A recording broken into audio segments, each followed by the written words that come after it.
Hi, welcome back to my channel, Beautiful Minutia. If you're new here, my name is Tiffany, and today I'm going to be ranking all of the classics that I read in 2022. So we are almost done with the 12 days of Christmas. This has been so fun to put out a new video every day and interact with you guys over it. So tomorrow's actually the last day, which is kind of sad. But like I said, I'll be ranking all the classics that I read, and if you've seen my best books and worst books of the year list, some of these books in this order will not come as a surprise to you because some of them made it onto both of those lists. So in 2022, I read 32 classics, which is pretty good, and it's a large portion of my reading. Like about a third of the books that I read were classics. 2 of those 32 were DNFs, and I am including them in this list because there's a reason that I DNF'd them. And then in addition, I also read 5 short stories that I think would qualify as classics as well.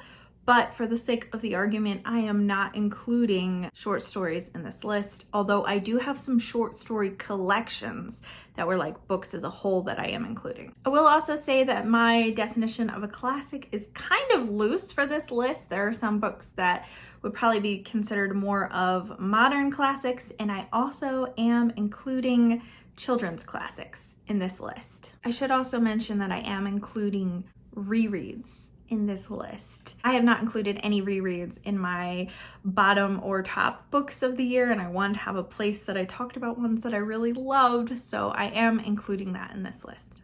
I also want to say that these are the standing of these books like today. There are some of them that I feel like might fluctuate back and forth. I would say the bottom is pretty firm and the top is pretty firm, but that middle section, I'm always like unsure.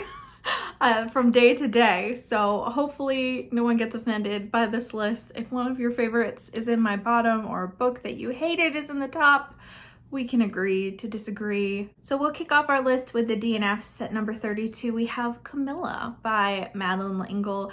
I only read 1 chapter of this book, and I despised it already so much by the first chapter that I knew I did not want to read the rest of it.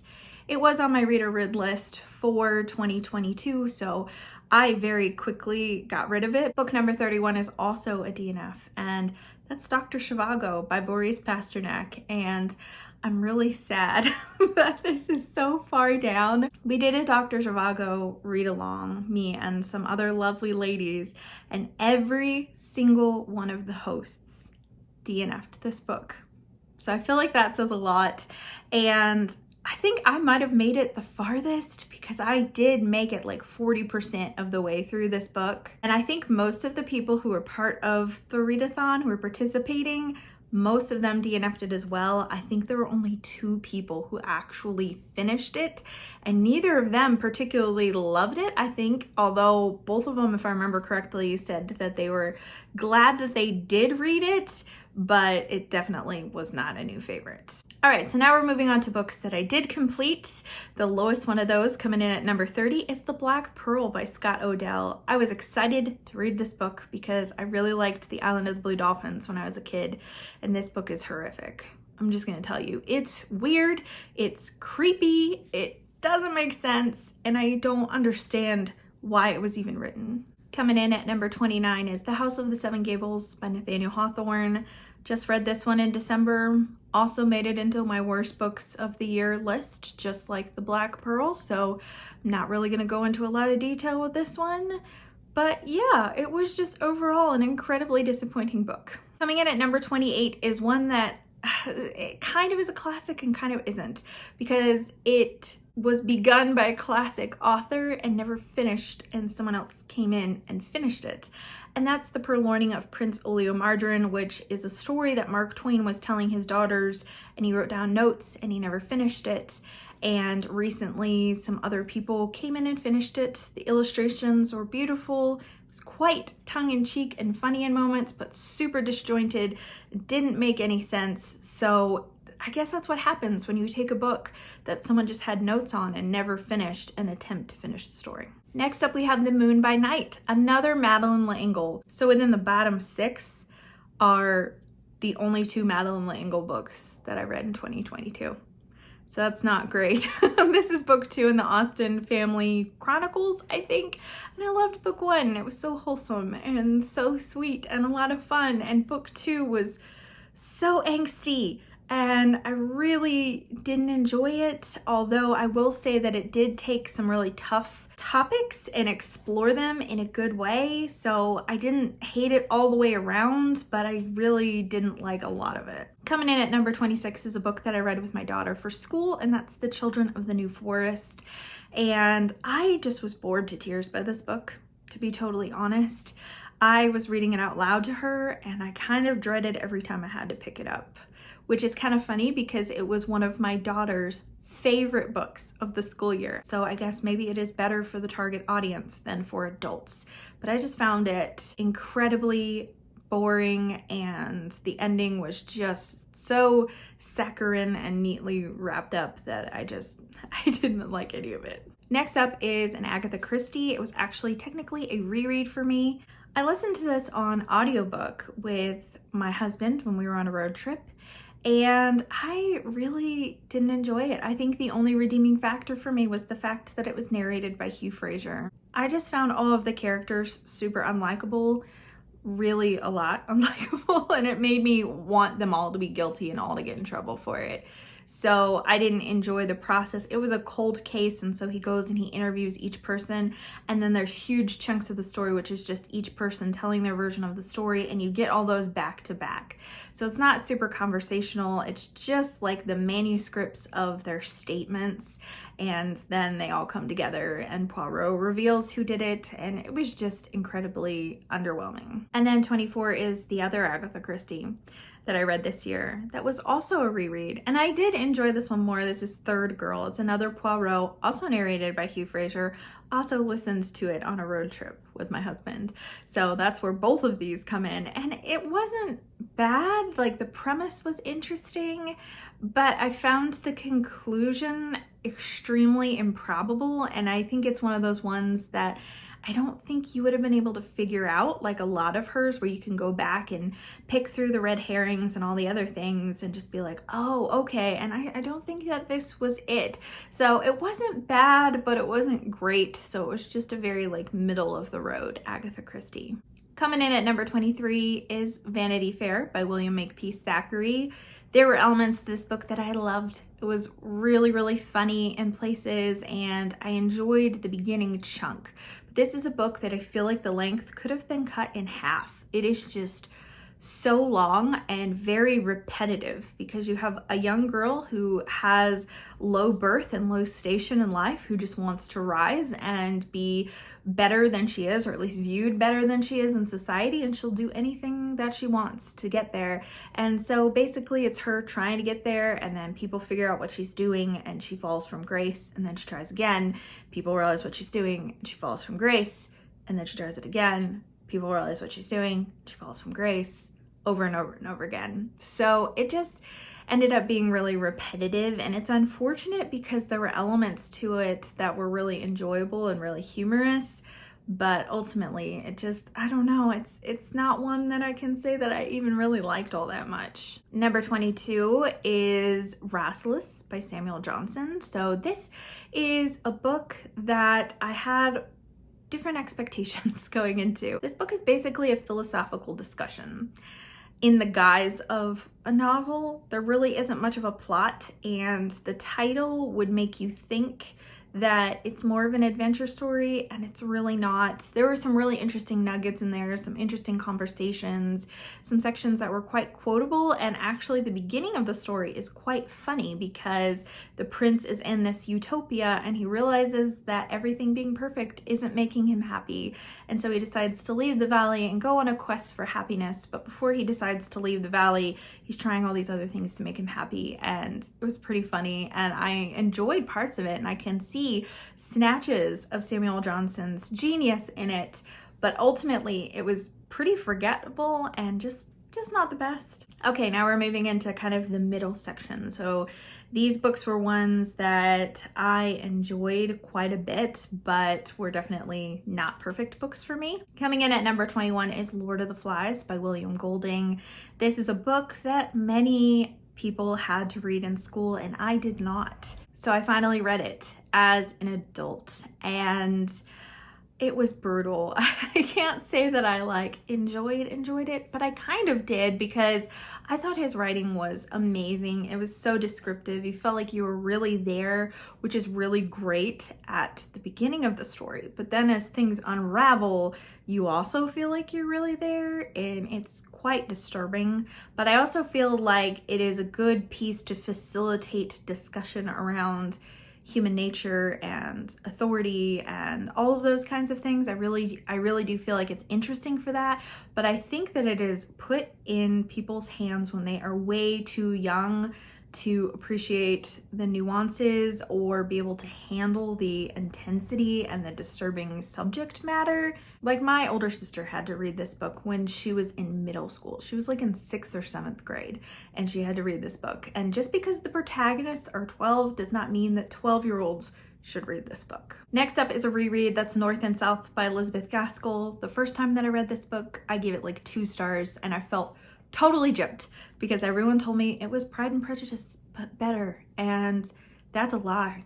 It's a lie. Not only is Pride and Prejudice better in my personal opinion, though I know some disagree, but also it's not the same. Like, there are elements to the romance that are similar, but it's not a similar plot, and Gaskell's work is far more serious and has a lot more to say about the industrialization of England and things like that. It's a much more serious and weighty book. I will say that I enjoyed it more upon a reread, but it's still not a favorite of mine. Coming in at number 19 is The Once and Future King by T.H. White. I loved parts of this book. It is split up into 4 books in this one volume, and the first book is The Sword and the Stone. And if you are familiar with the Disney movie, this is the source material for the Disney movie, and it is just as charming, just as funny, just as witty as the Disney movie, and I loved it. It was wonderful. And I also really enjoyed the last book, which is like Arthur at the end of his life. So we're following him from childhood all the way up until the end of his life. And so there were moments that I really loved it. I hated the Lancelot and Guinevere book, which is book 3, I think. Book 2 had moments of humor, but was just really weird and honestly completely unnecessary. It could have just been a chapter to one of the other books. So it was a very mixed bag for me. Book number 18 is War and Peace by Leo Tolstoy. This was my bucket list book for 2022 that I was bound and determined to finish this book because I had tried to read it before and had not gotten super far into it, and so I was gonna do it this time. And I had a buddy to read it with me. Thank you, Stephanie. That really helped. It helped me stick with it, and I really enjoyed a lot of this book, but I didn't love the war parts, and I realized it's part of the title, but we just had like so many sections that were about strategizing and the relations between Napoleon and Russia and the interactions between the emperors and all these different things that I felt like were there for historical context, but also didn't really need to be there, or at least not in the length that they were. I enjoyed the unfolding of the stories of the characters. I cried multiple times during this book, and I think that Tolstoy writes emotion and grief so well that you just feel it. But overall, this is a book that I'm glad I read. Maybe I would like to reread it at some point, but it was difficult for sure. Number 17, I have Girl of the Limberlost by Jane Stratton Porter. This is a reread. I think I gave it 3 stars the first time I read it, and I elevated it to 4 stars upon a reread because there are elements that bother me about it, especially the second half of the book. There's a romance that develops, and there are elements of that romance that really bug me, and I don't like that. But I love the first half of the book. I love all the nature scenes and all of that kind of stuff, and I really did enjoy reading this the second time around. And number 16 is Little Lord Fauntleroy by Frances Hodgson Burnett. This is the 3rd book of hers that I read, and when I read it, I gave it 5 stars and loved it. And I read it in March, and I look back and I don't find it super memorable. I still am like, oh, I remember it being sweet and enjoyable, but I also think it's my least favorite of Frances Hodgson Burnett's books. In spot number 15, I have Little Men by Louisa May Alcott. I was hoping this would be higher up on the list, to be honest, because Little Women was my favorite book of the entire year last year across all genres. But Little Men, unfortunately, just did not quite measure up. It was still good. I still enjoyed it. There was humor in there. There was a lot of really heartfelt things, a lot of spiritual messages, but it just didn't quite come close to Little Women. In spot number 14, we have my first trollop of the year, which is The Warden. This is the first in his Barsetshire Chronicles, and like I said, the very first trollop that I've ever picked up. And I'm really glad that I did. This book is wonderful. Like, it has such great relationships in it, and that's what I loved about it the most, particularly the relationship between the warden, the main character, and his daughter. That was probably my favorite relationship, but also the warden is friends with another church figure that he doesn't agree with on a lot of things, but they are close friends and really love and respect each other, and I really loved that as well. There were things that were a little trickier for me to navigate because it delves really deeply into church politics, and I'm not really familiar with the hierarchical structure of the Church of England or the culture at that time regarding the church, so I felt like parts of that just like lost me just a little bit, but it was a great book and I'm really looking forward to continuing. And number 13 is another reread, and that's The Count of Monte Cristo by Alexandre Dumas. I used to love this book.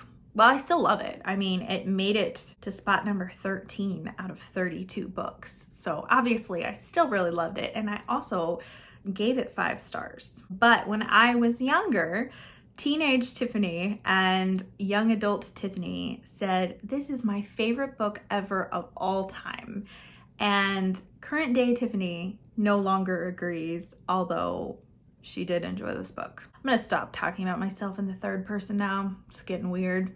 Anyways, I liked it. It's very plot driven. I thought it was really masterfully done. All the little details coming together and culminating was just really great. There was a lot of wonderful moments. I cried at the end. Like, I really did enjoy it a lot. But I'm finding that I have become much more of a character-driven reader than a plot-driven reader, and that I think is why I can't really put this in my top books of all time slot. Although I will reread it again at some point in my life, and I really, really enjoyed it. So I'm not knocking The Count of Monte Cristo at all, for sure.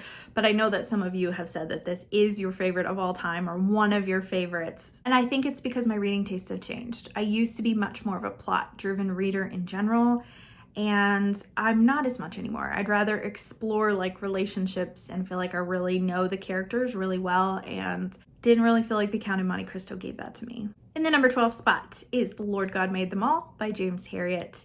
And I'm a little sad that this didn't make it in my top 10 because they always do. The books from All Creatures Great and Small series, they always make it in the top 10 when I read it, but it didn't this year. And the reason for that is this is actually my least favorite of the books that I've read so far. It's book 4 out of 5. And it was just oddly structured. It still had a lot of the charm and had some great stories, including stories where he would take his son and his daughter along with him on the vet calls when they were really small. And so there's a lot of humor and really cute things going on with that. But it also interjected a time period where his children were adults, and he was writing in his diary about the experience of transporting these animals from one country to another via boat or via plane. He did both, so it goes into both. And it just didn't really fit with the rest of it, and they would alternate chapters between the two, so you're totally switching time periods, and I don't know, that just made it less enjoyable for me, even though I did still give it 5 stars. Book number 11 is a book that I gave 4 stars to, and yet I am putting it above several books that I gave 5 stars to, and that's Emma by Jane Austen. I read this with some friends, the same friends that I read Dr. Zhivago with, and I really enjoyed it. I think that the reason why I gave it 4 stars is because Emma is just not relatable to me as a protagonist. The way that her mind works and the way that she behaves towards other people, she's just not my favorite. But there's so much really amazing humor in this book. And when I think back on reading Emma, I think of it with such fondness because it was around the time that I started regularly listening to audiobooks because we got a puppy and I was walking him all the time. So I'd listen to audiobooks while I was walking him, and Emma was the first audiobook that I listened to in its entirety. I really didn't read much of the physical book at all, and the audiobook added so much to it. It was so marvelous. I just loved the characters, especially Mr. Woodhouse, and even some of the more annoying characters. They were hilarious in audiobook format in a way that I think I would have just been more frustrated with them on the page, but I could laugh at them more in the audiobook. So it was just a fun time. Now we're in the top 10, which is exciting. So in the number 10 spot is another book that I read with my daughter for school, and that's The Jungle Book by Rudyard Kipling. Super surprised by this book. First of all, I was surprised that there's more to the story than Mowgli. There's a lot of different jungle stories. And then second of all, I was just surprised at how funny it was and how much we loved it. Both of us loved it. In spot number 9, we have the other Jane Austen that I read in 2022, and that's Persuasion. I'm pretty sure I read this in high school, but I didn't remember even a single thing about it. And I think I would have counted it lower in my ranking of Jane Austen when I was younger, but I think I appreciate it more now that I'm older than I did when I was younger. It's not as funny as a lot of Austen works, in my opinion. I think that this was her last completed work before she passed away, and it shows a lot more maturity than a lot of other Austen books. And not only are the characters more mature, they're also older, and so there's just a depth of character and behavior and motivations and all of that kind of stuff that was explored so well in this, and I loved it. Book number 8 was another reread that I also read with my daughter for school, and that's The Legend of Sleepy Hollow by Washington Irving. I know I said I wasn't going to include like single short stories in this, but I feel like Sleepy Hollow is more novella length, so that's why it's here. I love Washington Irving. I read another one of his short stories this year, and every time that I read him, I am just taken aback by how much I love his writing. His humor is top notch. His descriptions are lush and beautiful, and I love the points that he's making. Like, it usually makes me think as well. So I really loved this, and then we had lots of fun watching the Disney adaptation afterwards. Book number 7 was Emily of Deep Valley by Maud Hart Lovelace, I think. Hope I'm getting that name correct. It's funny because I started this book and I almost DNF'd it because the beginning just seemed too sweet, and I was just like, is this the tone of the book? But it takes a turn very shortly in a couple of chapters in when all of Emily's friends go off to college and she decides to stay with her elderly grandfather and take care of him. And so she it's kind of a coming of age story of finding yourself, of having this feeling of displacement, figuring out who you really are and where you really belong, and finding your people. And it's so good. It's so good. Book number 6 is one of the short story collections that I read this year, and that's The Happy Prince and Other Stories by Oscar Wilde. I read this with my friend Dia from Novel Idea, and oh my gosh, maybe that's why it's so high up on this list. I really did enjoy the stories, but the depth of our conversation over these short stories is what really made this special, because there was so much to dive into, so many hidden little nuggets. And I think for a lot of the stories, both of us got slightly different things out of it. And that's what made it really special, is because I feel like there was just so much richness to these stories. Spot number 5 is another short story collection, and that's A Bad Business by Fyodor Dostoevsky.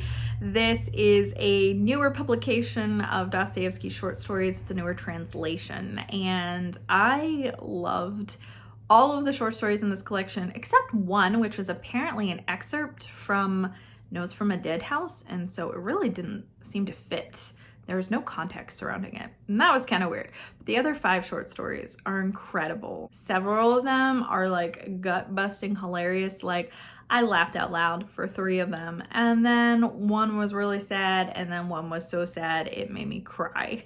So I just loved this collection. It was so good. If you are at all interested in Russian literature and you don't know where to start, I feel like this is an excellent and much less intimidating starting place with Dostoevsky. And in spot number 4 is yet another short story collection, and that's Everything That Rises Must Converge by Flannery O'Connor. I read this for Flannery O January, and it was my first exposure to Flannery O'Connor, and oh my word, such an amazing author, such an amazing woman.